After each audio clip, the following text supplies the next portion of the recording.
Bore da a chroeso cynnes I webinar Fforwm Seilwaithwyedd Cymru. Good morning and welcome to the Wales Green Infrastructure Forum webinar. Now, ever since I lived down in Cardiff back in the early 1980s, Newport had the feel of the overlooked younger sibling. It always seemed a bit less vibrant, a bit less sparkly, but all that seems set to change. Newport embraced the idea of mapping their accessible natural green space back in the early noughties, when the Countryside Council for Wales was handing out grants for doing that kind of thing. And lately, their public service board is driving them to become a healthier, cleaner, greener city. My colleague, Harriet Bleach, has been at the forefront of that work and has recently been working with one of the UK's best known green infrastructure consultants, Gary Grant, on an innovative new study looking at the options for bringing green infrastructure right into the centre of the city. Now, before I hand over to Harriet and Gary to tell us about that, here's how today's webinar is going to work. Harriet and Gary will jointly present for 20 minutes. While they're speaking, please keep your microphone muted. Otherwise, every time the dog next door barks, their audio is going to cut out. While the speaker is presenting, please post your questions using the chat function in Zoom. And if there's any kind of problems with the technology, please post that in the chat function. I'll be monitoring that while Gary and Harriet are speaking, and I'll do my best to correct any problems. So we'll have the chance for an in-depth conversation with Harriet and Gary after their presentation. And what I'll do is I'll go through the questions in the chat in order, and I'll ask the people that put them in there to unmute their microphones and cameras and ask their question directly to Harriet and Gary. That's going to spark off more questions. So please then use the virtual hand raising function in Zoom to let us know that you've got a question or a point that you want to make. And again, I'll come round to you in turn. So if you're cut off for any reason during the webinar, then please close and restart Zoom, then use the original link in the email that I sent you to come back into the webinar. After 40 minutes, Zoom will cut us off in any case, but we'll then have the chance to go on for another 20 minutes of discussion. And to do that, all you need to do is to close, restart Zoom, and click on the original link in the email that I sent you, and you'll come back into the discussion session. So, as always, I'll record both the webinar and the discussion session and post them to our Green Infrastructure Forum YouTube channel, so you or anyone with an interest can watch them again. So if nobody's got any further questions about how the webinar is going to work, okay, in that case, I'll hand you over to Harriet Bleach from Natural Resources Wales and Gary Grant from the Green Infrastructure Consultancy. So Harriet, I believe you're going to present first, so over to you. Excellent, thanks Pete. I'll just share my screen and just make sure I'm not used to Zoom as much, but let's give this a go. Just need to make it so it's the main presentation. Okay, can everyone see that and not my notes or my Word document? Can you just see the presentation okay? I can see that. That's brilliant. I'm now going to mute my microphone and camera so we don't take up any bandwidth. So if everybody else could do that too, that would be brilliant. Harriet. Okay, excellent. Thank you, Pete. So good morning, everyone. I'm Harriet. I work for Natural Resources Wales, and my role is Green and Safe Spaces Engagement Officer, which I'll explain a bit more about in a bit. So I work in the southeast or Gwent area, and with a particular focus in Newport.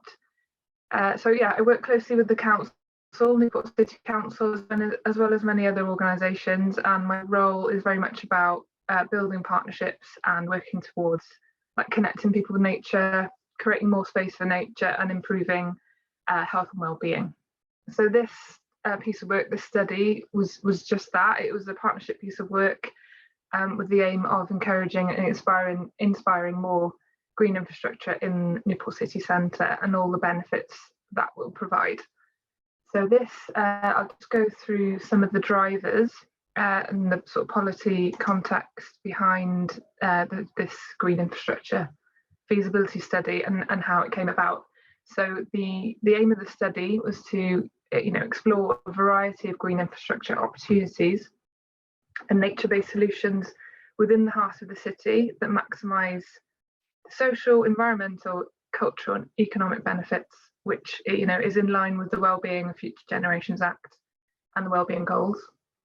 Obviously, the Environment Wales Act was a main driver, and the public services boards, which there's at the moment there's one in each authority area in Gwent, but it's moving to a Gwent public services board as of next year.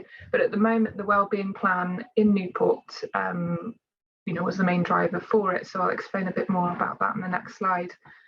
And of course, the South East Area Statement, there's another main driver, and it's got 4 themes, which you can see there: linking our landscapes, climate ready Gwent, healthy, active, connected, ways of working. So, within that, it's about improving people's health and well-being, connecting people to nature, making more space for nature, managing our natural resources, sustainably. So that's the main sort of drivers we had for the study. So in more detail, the Newport Public Services Board goals look like this, and it's got obviously the Wellbeing and Future Generations Act in there. And way down the bottom here, just circled in green, which you can hopefully see, is green and safe spaces. And within that work, is sort of my role, and it's about encouraging obviously more green infrastructure. And I'll just go to the next slide. This is the sort of main vision for it, so that Newport has healthy, thriving ecosystems where all communities feel connected to nature, and there's safe, quality, green and blue space for health, well-being, play and recreation. So again, in a bit more detail, if we look at the first one, mainly we're looking at protecting and enhancing, increasing nature and green infrastructure. So that's where the main, for the study has come from. The other 2 are about safety and empowering communities as well. So taking that first one, in a bit more detail. So as you can see on the left-hand column, sort of very specific says, the aim is to enhance and increase green infrastructure across Newport, specifically in the city centre. So yeah, it's very clearly set out what we're aiming to do. So in terms of the process, and how we went about it, the council identified the funding. So the funding came from Welsh Government Transforming Towns Fund, which was about 20,000. We set up a small project team. So 3 different council departments were involved. So the regeneration team, policy and partnerships, and sort of countryside and parks teams as well. And of course me from NRW. So in terms of procuring, consultancy and the tender process, we wrote a brief and sent out an invitation to quote, and the winning bid, is from Green Infrastructure Consultancy. And I'll let Gary talk more about the process and the study itself a bit later. So we had some stakeholder engagement sessions and feedback sessions in February, and we invited a wide range of people from private, public, private and third sector, where we showed a draft of the study and examples of the possible green infrastructure ideas. So the consultancy produced 40 opportunities for more green infrastructure in the city centre, and that's what we showed the stakeholders at those sessions. So in terms of sort of observations and learning from this part of the process, what I would say is that it seemed there was a bit of a shift and sort of progress in people's views of urban green infrastructure over the last few years. For example, in 2019, a colleague secured funding for about 3 or 4 new rain gardens as pilots in the city centre on the riverfront, which were successful, but they had previously kind of pitched more greenery to sort of city centre businesses, and there wasn't a great deal of interest then. But it, you know, in terms of these sessions, it felt as that was a bit different. So, you know, people were very positive, lots of enthusiasm shown, and you know, we had lots of different sectors there all in one place, which was, you know, great to hear everyone's views, you know, at the same time from lots of different perspectives. So for example, the private sector and businesses mentioned, you know, and understood the economic benefits of green infrastructure, and, you know, actually suggested that we emphasize this a little bit more, you know, to get sort of more buy-in. And youth services and other organisations suggested we involve them at design stage to get buy-in and community ownership, you know, which could prevent mistreatment to the green infrastructure that might get installed. So yeah, we had, you know, we had to make sure we pitched it right. Lots of pictures so people could sort of visualise it. You know, we sold the benefits of more green infrastructure in the urban setting, and just made sure to explain the term green infrastructure and what we meant by it. You know, I think this is really important. The network I kind of facilitate, you know, has a lot of different varied organisations and community groups on there, which, you know, green infrastructure maybe not, you know, they're necessarily their sort of everyday bread and butter. So, you know, jargon and unfamiliar terms can be barriers. So, you know, I'm sure to kind of overcome this by, you know, often explaining what green infrastructure means and the types of green infrastructure that are out there. So yeah, the engagement sessions inspired people, created enthusiasm. You know, there were concerns raised, of course, mainly about costs and ongoing maintenance. But the final version of the study was sent out in July. Council leaders were briefed and approved the study, and there was some delay due to the local elections in May. But yeah, so as an example, you know, interest came back from Newport Market, which has had a recent renovation. I don't know if you're familiar with it, but yes, had an excellent renovation in the market, and they were keen to explore, you know, a possible green roof and wall, and generally sort of were enthusiastic about the whole concept. And overall, people were interested, you know, more use of the concept. And I think once people can see more green infrastructure going in, it might create more like momentum. So this is just an example of a slide that I used in the engagement session. It's just to explain, you know, what we mean by green and blue infrastructure, and all the various types that are out there. Here's just an example from the study, which, you know, Gary will go into more detail with, but, you know, just before and after, just to get people to sort of visualize what it could be like. You know, there's already double yellow lines there, so it was a case of, you know, can we put more greenery in? Again, another one, just an example of pulling up the pavement around the sort of tree roots and putting more greenery in there. And this is something that has happened. So the council, you know, already worked with managers at Friars Walk. I'm not sure if you're familiar with Newport, but the shopping centre there. So they've done this. They've, you know, this is built. You know, this stuff would, you know, build on that, so that it's already happening. And I think momentum is building. So, you know, they've put pollinator-friendly planting in underused kind of raised beds that are in the middle of the shopping centre there. Again, this is another example just of a place, you know, where people are parking all over this green bit. And, you know, an idea from the study was that, you know, we could have you know, create a habitat there. Again, Gary will probably go into more detail. So just lastly, next steps before I hand over to Gary. So we're looking at funding bids, sort of starting maybe with council land, you know, because obviously the council are already on board.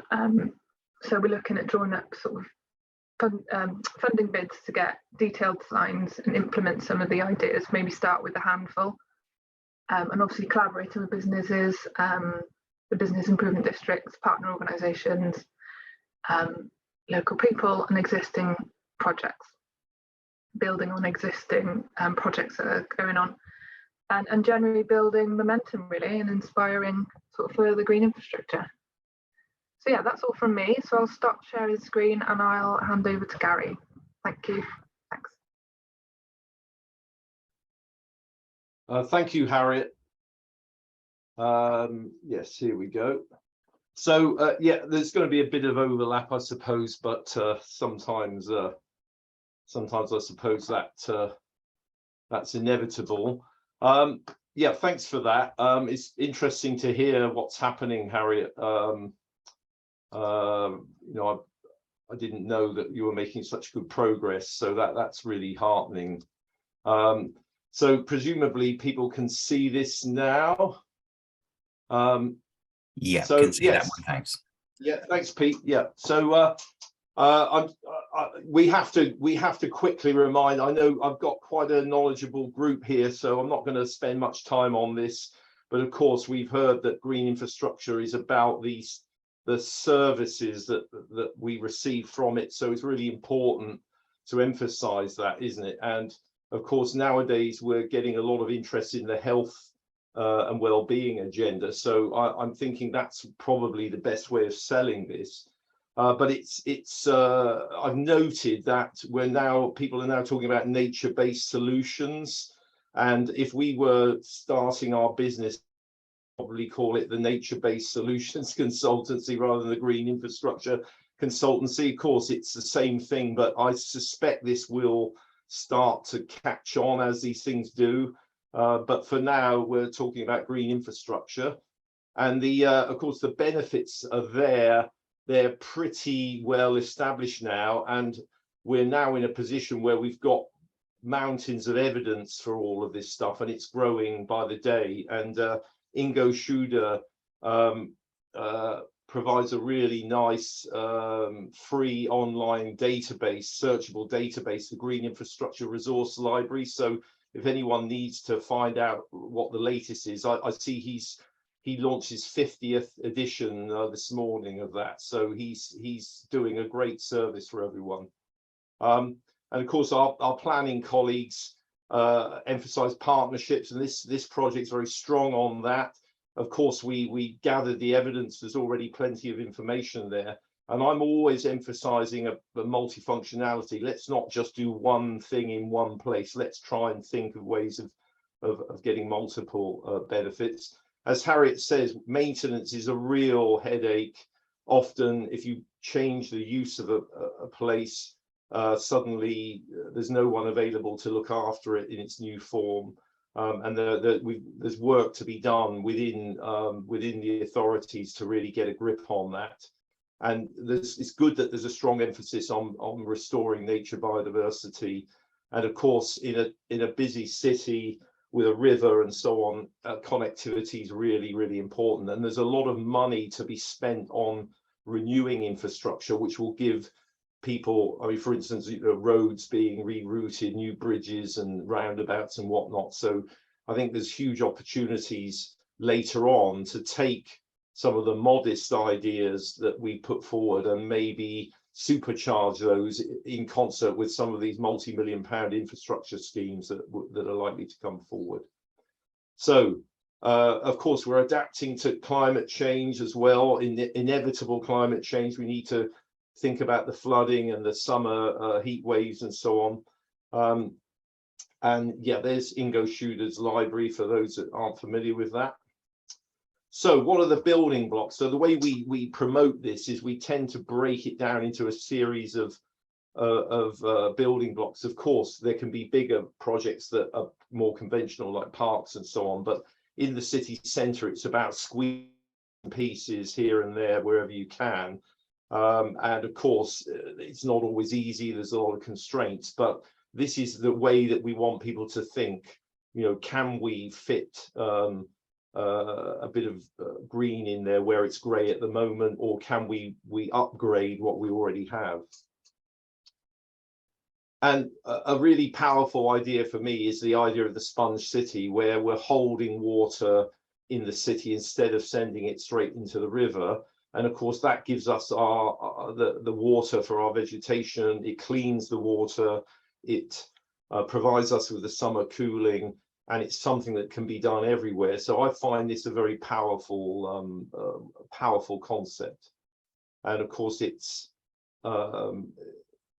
we're so used to business as usual of sending the water into the river and polluting the river. It's just second nature. We forget that isn't really what we should be doing. So there's a battle there, if you like, between the old ways and the new ways, and we come up against that in our consultations, but I think we are making good progress. So there's a bit of mapping here to try and understand the geography of the town. We had some really excellent meetings with a wide range of people, including residents and activists. At the heart of what we do is a walkabout. So with whoever wants to come, really, with Harriet, with others, different people joining us in different parts of the of the visits. So there were a couple of visits there with 2 of us. So walkabout really important, because you get to find out things that are not obvious from mapping and so on. Then we make this long list, which some might say is daft in places, if you like, but that doesn't matter, because it's about ideas, and of course it's knocked into shape through the next consultation process, where people point out how daft some of the ideas is. We can take that, or point out some of the constraints, or perhaps even put forward improvements or new ideas. So we came up with what we call the short list, and we try and sell that with a few images. And we did provide indication of what the main benefits are, and also budgets, because clearly it's difficult for people to take it forward without being able to give some kind of budget to it. So just quickly, so, all right, we've got tidal flooding, river flooding, but here in Newport, you've got the steep slopes to the west. And so there's a problem with surface water flooding as water comes down the steep streets, which is, I think, a common problem in Wales. So it's probably as important to catch water on the slopes as it is when it's down there close to the river, because it's almost too late then. It's not, of course, it's still worth having features near the river, because they will help with water quality as well, and habitat and amenity. But this is a common misconception when people plot surface water flooding and then say, well, we'll have the rain gardens where it's flooded. That is probably a whole catchment approach that's needed. And this is an analysis of from near infrared, where you're looking at where, in effect, where it's green already, where it's permeable, and where it's non-permeable. And you can see that you've got a lot of urban development there. So there's plenty of places where there could be interventions to make that more of a sponge city. And the way that we did this, as I say, we identify either sites or individual locations. And the council divide the city into the Northern Gateway, where there's a lot of highways and transportation, the railway station and so on, the city core, as they call it, and then on the other side of the river, the Riverside Ward. And I just to finish off, we can't go through all 40 schemes. So I just wanted to just show you this. So here you've got, if you like, the possible enhancement of existing green infrastructure. So this is on the left, Park Square is on a steep slope. So the idea is perhaps some kind of detention area could be created in that park to take away floodwater from properties down the slope. So it wouldn't take away from any of the functionality of the park, except for a few hours after a flood, and then it would drain away slowly. So you've got that. And then right next door, bang next door, you've got one of a number of multi-story car parks. The roofs of these are very little used, if at all. And these are perfect places to create parks in the city, in the sense that you've got the structure there. You can drive all the materials up to the roof, which you can't do on ordinary buildings. So So there are several multi-storey car parks where there were ideas about either having a park or maybe a business up there which grows green roofs and then sells them in the area. So yeah, great potential with the car parks. There's plenty of them, and that could make a difference. So I think we've taken our time in any case. And as I say, we probably don't have time to go through everything, but we'll be happy to take some questions. Great. Harriet, Gary, many thanks indeed for that presentation about why Newport went in for a green infrastructure study and then how you actually realised it. So what I'm hoping is that a few folk on here will go, you know what, we could do with some of that where I am. Looking at the chat, we've got Robert Chapman and Rogers, who have both weighed in with considerations of how do you pay for the maintenance. So as Robert came in first, I wonder if I could turn to him to make his point and pose it in the form of a question, if you would, Robert.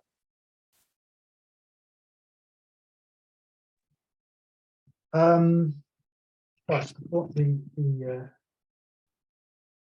turn it into a question. What is it that needs to be done? I'm thinking on my feet, Pete, as you can see. What is it that needs to be done to change mindsets about investment in green infrastructure that also embraces the ongoing maintenance and management aspects vis-a-vis the Wellbeing and Regeneration's Wales Act ? I think I've probably explained it better in the notes, but there you go. I've tried to turn it into a question. I think in terms of maintenance in this case, because the council, Newport Council, was so involved from the start in terms of finding the funding for the study itself, and then 3 different departments being on board. In terms of the ideas that came out of the study that were on council land, that kind of commitment was there, and the buy-in in terms of maintenance for those areas is there. And then the example, I guess, from Friars Walk, which is obviously a private company, they approached the council to help them with planting those areas up, and they obviously are involved and are committed to maintaining those areas as well. So yeah, it might be a bit more difficult when it comes to some of the bigger projects, or the projects that are on some of the private land. But I don't know, for this, I think the council were very much on board. I don't know if you've got anything else to sort of add to that, Gary. Yeah, thanks, Harriet. Yeah, definitely. So I think you're right. So, for instance, the swales that were proposed on the highways that are at the entrance to Newport, those are highway verges that are being maintained in any case. And the Syria, who have provided the guidance on SUDS, have shown that the cost of maintaining that is lower over the long term than the conventional maintenance approach. So we've got that evidence, but the issue we have is the skills of the workforce sometimes, or their working practices. So there's a bit of work to be done on training and helping people to understand when they come across unfamiliar features, what they're for, and how to look after them. So there is, you're absolutely right, there's a bit of a problem there, but I think a lot of it is about altering the existing maintenance patterns so that they are so that they are compatible with what we're trying to do. So that's a job of training, education, and there's a lot of delineation, for instance. So things like litter, which is a major problem in rain gardens, it becomes a dispute. The litter people say, well, that's not the street anymore, so we can't touch it, and so on and so forth. And then the parks say, well, that's not litter, isn't our job. So we've had that. I'm not saying, by the way, I'm not saying that's a problem in Newport. I'm just talking more generally now. So these are the sorts of problems we have: training, delineation. But I think it's something that can be overcome, as Harriet says, once there's a commitment and an understanding about these changes. I find that disputes about maintenance are often associated with an attitude where perhaps people aren't keen on the thing in the first place, so they'll use that as a way of blocking. But I don't want to minimize the difficulties. I know that it's not always easy, and of course people are often suffering from budget cuts, and so they're on the defensive in any case, so they can do without yet another demand. But I think that there's a lot of positives there, because cities are very, very well maintained. We complain about it, but there's a lot of maintenance that goes on in cities, and I think it's about adjusting that to something that's more compatible with the nature-based solutions. Thank you so much, Robert and Ant. I hope that's covered your points briefly, and if we manage to go into the extended discussion, perhaps we can come back to them. Richard Whitehead has posed a question. Richard, would you like to unmute yourself and ask that question to Harriet and Gary? Hi both. Very interesting discussion, and it's good to see the local authority moving things on in line with all of the legislation and their plans. Interesting, really interesting. I know you said, Gary, there are some silly ideas out there, and some of those silly ideas were, probably didn't make it to the shortlist, but some of the ideas seem to be really interesting, and like the idea of the wetland in an urban environment. Just out of interest, has there been any sort of ecological feasibility on those sort of ideas, where it's a very atypical situation for a sort of ecosystem such as a wetland, surrounded by concrete and buildings? Is anything gone forward on those sort of ideas, where it's not just an urban sort of verge, with there's good data and good thing to say, you can put wildlife on those sort of places without too much problems, but this is a very different situation. Has there any work been done on how feasible that is? Well, yes. Well, I think there are plenty of examples of habitat in urban areas, aren't there? I mean, obviously there are constraints, there's limitations. Some wildlife doesn't like some situations. You always hear about disturbance and so on, but there's plenty of papers now written on urban ecology and so on. So obviously it depends on the detail. But in terms of Newport, you're stood in the town centre and you can see a reed bed over. There's already reeds there, obviously in the tidal part, but they're very close to the urban area. So the proposal you saw was to create a reed bed above the river wall to clean runoff from the road. So although it would be valuable habitat, we'd probably get reed warblers in there and so on. It's the purpose of that would be to take an area of amenity grassland, which is currently being used illegally as a car park, into a reed bed that would clean that water coming off of the highway. And of course, that polluted water should not be going directly into the river anyway, which it is. So I'm hoping the authorities will look very seriously at this, because obviously they need to think about that pollution. But this is multifunctionality. And then of course there will be ecological benefits. I'm sure it's feasible to have an urban wetland in that situation, because you do see that in other cities in the world and other places. And as I say, I can see a reed bed only a few meters away, albeit in a slightly different setting. So obviously if you've got any questions about particular species or habitats, then we can always take that up, and you're right, there are limitations and there are things that we can't do. But I think creating an urban wetland to clean runoff is not really that big a problem. And I suppose the other main habitat that we would be looking at is some of the extensive roofs, which would be in effect inaccessible to people, still benefiting the people in the buildings, but then providing habitat for wild bees and possibly ground nesting birds, which we do see sometimes. So, you know, it's all part of the mix, and those wouldn't be perhaps the daft or silly projects. Perhaps some of them are a bit more, a little bit more ambitious. Maybe daft or silly is the wrong word. Maybe ambitious. But yeah, there's obviously issues with all of these things when especially when you're unfamiliar with a place and people point out some of the difficulties. Sorry, yeah, just to add to that, yeah. In terms of consultation sort of feedback or what we got, there were some ideas that were more ambitious than others, but you know, in those sessions, nobody said, "Oh no, that's never going to work."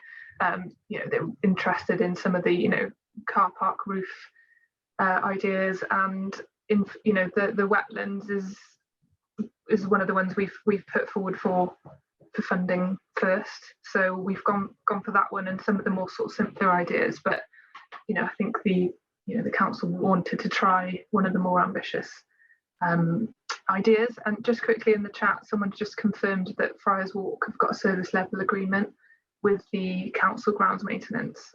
So just to when we were talking about maintenance earlier, so that's just been popped in the chat. So yeah, just someone's just confirmed that detail. Thank you.